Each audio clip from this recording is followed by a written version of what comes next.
Postcolonialism or postcolonial studies is an academic discipline that analyzes, explains, and responds to the cultural legacy of colonialism and imperialism. Postcolonialism speaks about the human consequences of external control and economic exploitation of a native people and its lands. Drawing from postmodern schools of thought, postcolonial studies analyze the politics of knowledge, creation, control, and distribution by examining the functional relations of social and political power that sustain colonialism and neocolonialism, the imperial regime's depictions, social, political, cultural, of the colonizer and of the colonized. As a genre of contemporary history, postcolonialism questions and reinvents the manner in which a culture is being viewed, challenging the narratives expounded during the colonial era.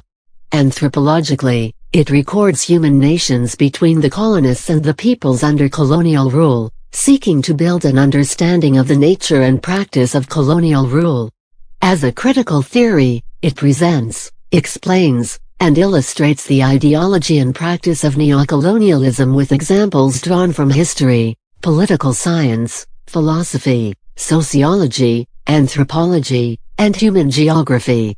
It also examines the effects of colonial rule on the cultural aspects of the colony and its treatment of women, language, literature, and humanity.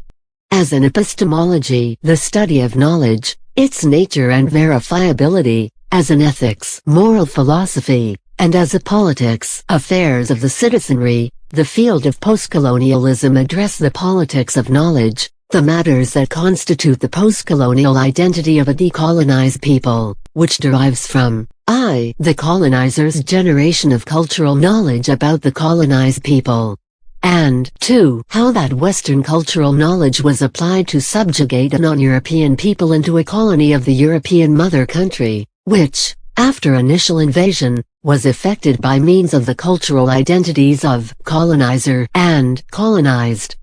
A decolonized people develop a postcolonial identity from the cultural interactions among the types of identity, cultural, national, ethnic, and the social relations of sex, class, and caste, determined by the gender and the race of the colonized person, and the racism inherent to the structures of a colonial society. In postcolonial literature, the anti-conquest narrative analyzes the identity politics that are the social and cultural perspectives of the subaltern colonial subjects, their creative resistance to the culture of the colonizer, how such cultural resistance complicated the establishment of a colonial society, how the colonizers developed their postcolonial identity, and how neocolonialism actively employs the us and them binary social relation to view the non-Western world as inhabited by the other. The neocolonial discourse of geopolitical homogeneity conflates the decolonized peoples, their cultures, and their countries, into an imaginary place, such as the Third World, an over-inclusive term that usually comprises continents and seas, that is Africa, Asia, Latin America, and Oceania. The postcolonial critique analyzes the self-justifying discourse of neocolonialism and the functions, philosophic and political, of its over-inclusive terms, to establish the factual and cultural inaccuracy of homogeneous concepts, such as the Arabs and the First World, Christendom and the Muslim world, actually comprise heterogeneous peoples, cultures, and geography, and that realistic descriptions of the world's peoples, places, and things require nuanced and accurate terms. Postcolonialism is the critical destabilization of the theories, intellectual and linguistic, social and economic, that support the ways of Western thought, deductive reasoning, rule of law and monotheism, by means of which colonialists perceive, understand, and know the world.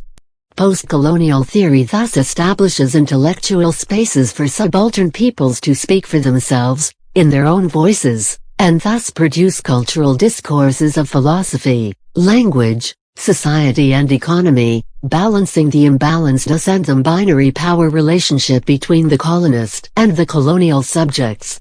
As a contemporary history term, postcolonialism occasionally is applied temporally, to denote the immediate time after colonialism, which is a problematic application of the term, because the immediate, historical, political time is not included to the categories of critical identity discourse, which deals with over-inclusive terms of cultural representation, which are abrogated and replaced by postcolonial criticism.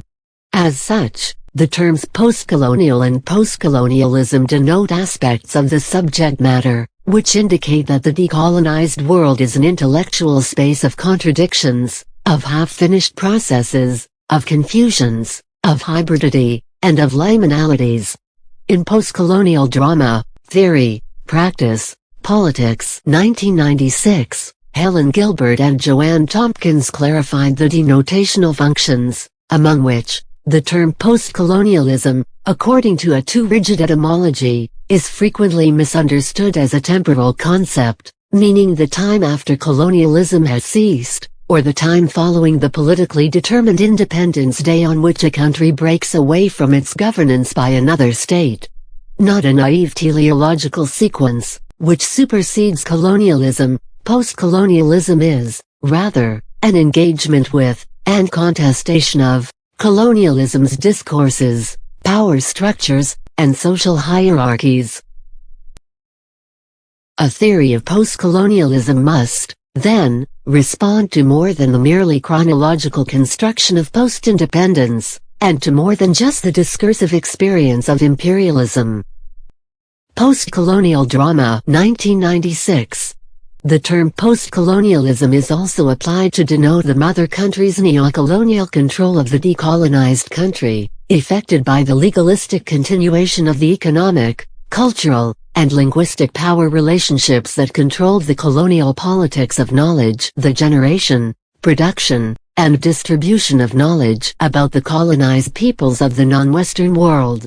The cultural and religious assumptions of colonialist logic remain active practices in contemporary society, and are the basis of the mother country's neocolonial attitude towards her former colonial subjects, an economical source of labor and raw materials. Hence, in The Location of Culture 1994, the theoretician Homi K. Bhabha argued that so long as the way of viewing the human world, as composed of separate and unequal cultures, rather than as an integral human world, perpetuates the belief in the existence of imaginary peoples and places, Christendom and the Islamic world, the First World, the Second World, and the Third World.